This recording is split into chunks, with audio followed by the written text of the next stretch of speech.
I am British.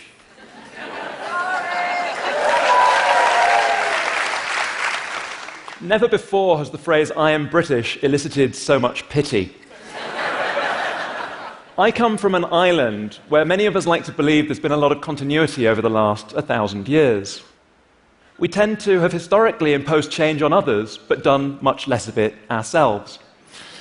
So it came as an immense shock to me when I woke up on the morning of the 24th of June to discover that my country had voted to leave the European Union, my Prime Minister had resigned, and Scotland was considering a referendum that could bring to an end the very existence of the United Kingdom. So that was an immense shock for me, and it was an immense shock for many people. But it was also something that over the following several days created a complete political meltdown in my country. There were calls for a second referendum, almost as if, following a sports match, we could ask the opposition for a replay. Everybody was blaming everybody else.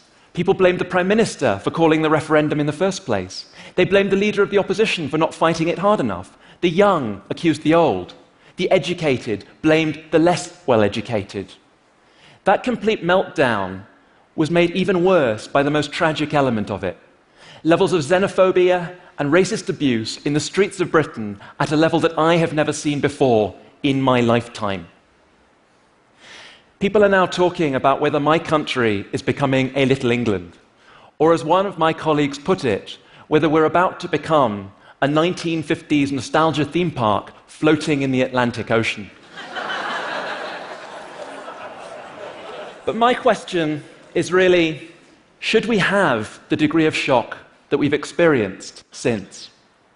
Was it something that took place overnight? Or are there deeper structural factors that have led us to where we are today? So I want to take a step back and ask two very basic questions. First, what does Brexit represent, not just for my country, but for all of us around the world? And second, what can we do about it? How should we all respond? So first, what does Brexit represent? Hindsight is a wonderful thing. Brexit teaches us many things about our society and about societies around the world. It highlights in ways that we seem embarrassingly unaware of how divided our societies are. The vote split along lines of age, education, class, and geography. Young people didn't turn out to vote in great numbers, but those that did wanted to remain. Older people really wanted to leave the European Union. Geographically, it was London and Scotland that most strongly committed to being part of the European Union, while in other parts of the country there was very strong ambivalence. Those divisions are things we really need to recognize and take seriously. But more profoundly, the vote teaches us something about the nature of politics today. Contemporary politics is no longer just about right and left. It's no longer just about tax and spend. It's about globalization. The fault line of contemporary politics is between those that embrace globalization and those that fear globalization.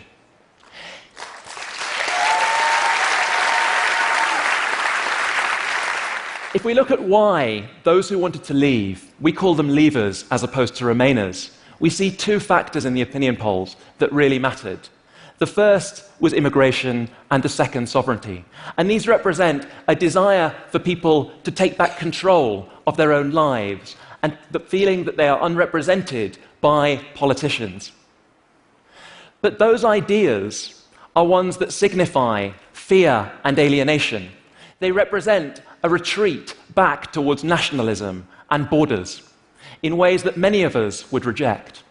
What I want to suggest is the picture is more complicated than that liberal internationalists like myself, and I firmly include myself in that picture, need to write ourselves back into the picture in order to understand how we've got to where we are today. When we look at the voting patterns across the United Kingdom, we can visibly see the divisions.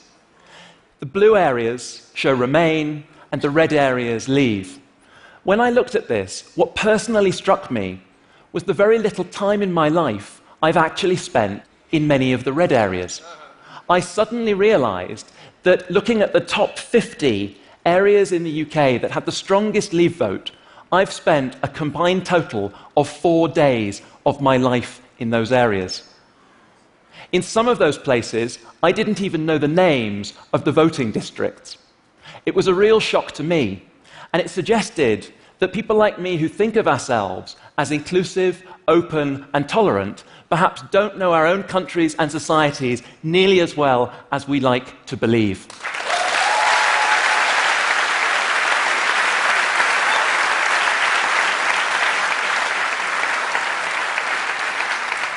And the challenge that comes from that is we need to find a new way to narrate globalization to those people, to recognize that for those people who have not necessarily been to university, who haven't necessarily grown up with the internet, that don't get opportunities to travel, they may be unpersuaded by the narratives that we find persuasive in our often liberal bubbles.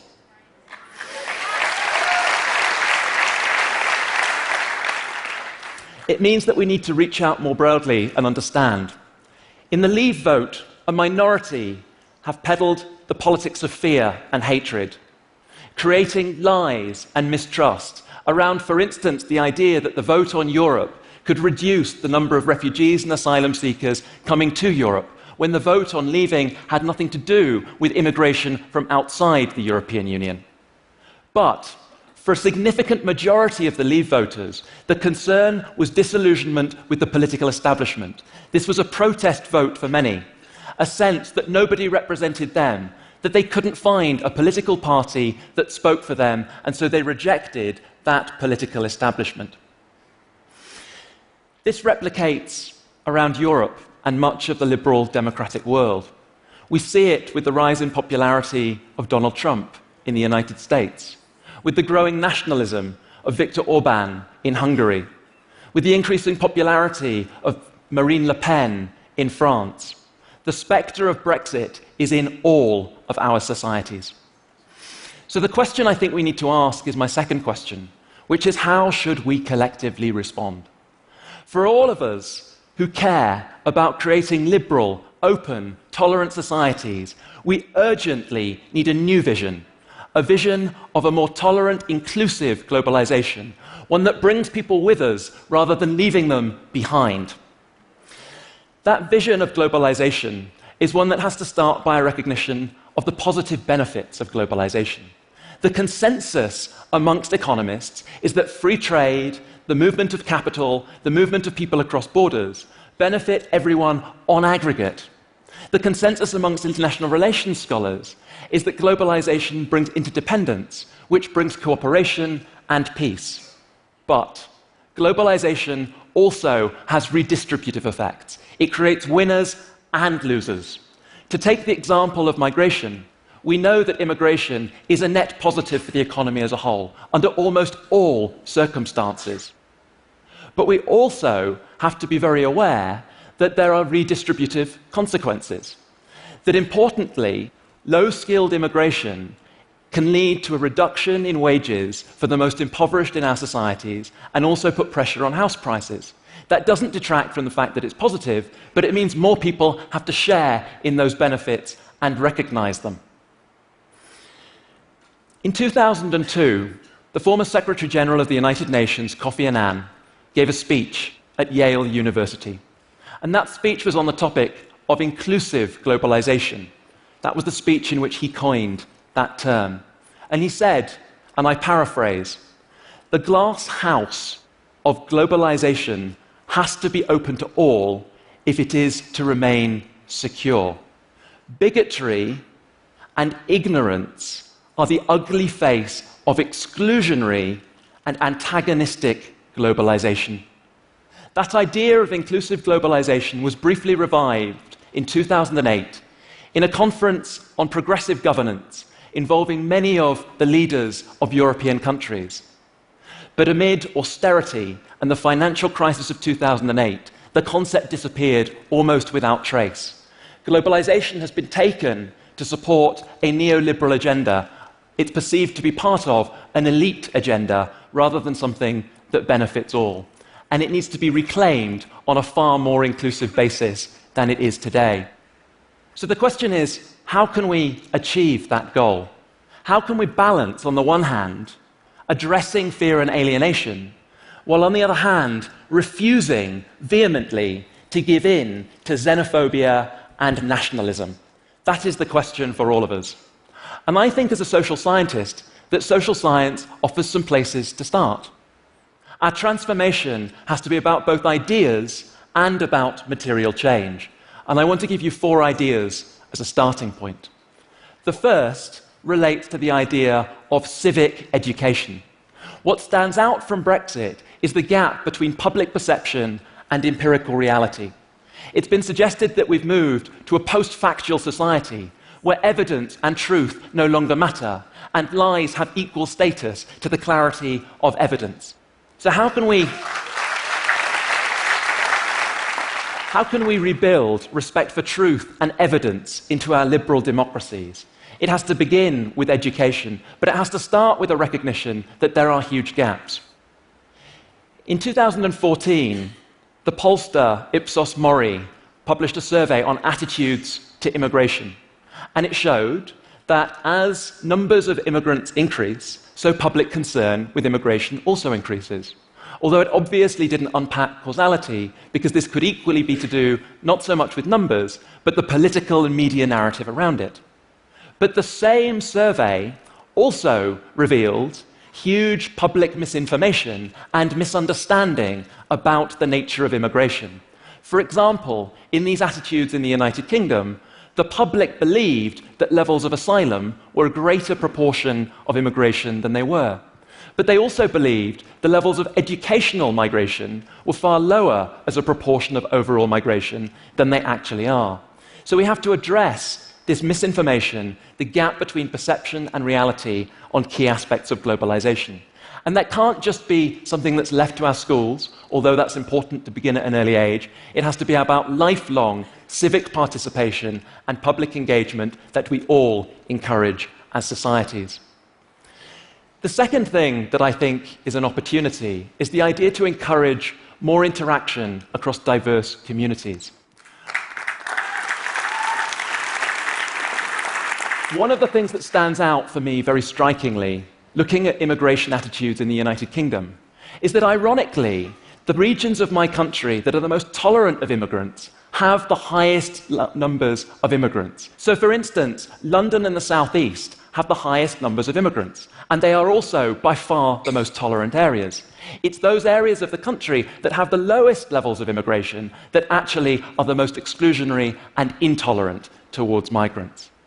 So we need to encourage exchange programs. We need to ensure that older generations who maybe can't travel get access to the internet. We need to encourage, even on a local and national level, more movement, more participation, more interaction with people who we don't know and whose views we might not necessarily agree with. The third thing that I think is crucial, though, and this is really fundamental, is we have to ensure that everybody shares in the benefits of globalization. This illustration from the Financial Times post-Brexit is really striking. It shows tragically that those people who voted to leave the European Union were those who actually benefited the most materially from trade with the European Union. But the problem is that those people in those areas didn't perceive themselves to be beneficiaries. They didn't believe that they were actually getting access to material benefits of increased trade and increased mobility around the world. I work on questions predominantly to do with refugees. And one of the ideas I spend a lot of my time preaching, mainly to developing countries around the world, is that in order to encourage the integration of refugees, we can't just benefit the refugee populations, we also have to address the concerns of the host communities in local areas. But in looking at that, one of the policy prescriptions is that we have to provide disproportionately better education facilities, health facilities, access to social services in those regions of high immigration to address the concerns of those local populations. But while we encourage that around the developing world, we don't take those lessons home and incorporate them in our own societies. Furthermore, if we're going to really take seriously the need to ensure people share in the economic benefits, our businesses and corporations need a model of globalization that recognizes that they too have to take people with them.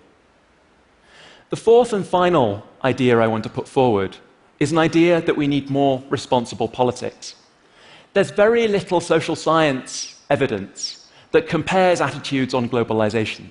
But from the surveys that do exist, what we can see is there's huge variation across different countries and time periods in those countries for attitudes and tolerance of questions like migration and mobility on the one hand and free trade on the other. But one hypothesis that I think emerges from a cursory look at that data is the idea that polarized societies are far less tolerant of globalization. It's the societies like Sweden in the past, like Canada today, where there is a centrist politics, where right and left work together, that we encourage supportive attitudes towards globalization. And what we see around the world today is a tragic polarization, a failure to have dialogue between the extremes in politics and a gap in terms of that liberal centre ground that can encourage communication and a shared understanding. We might not achieve that today, but at the very least, we have to call upon our politicians and our media to drop a language of fear and be far more tolerant of one another.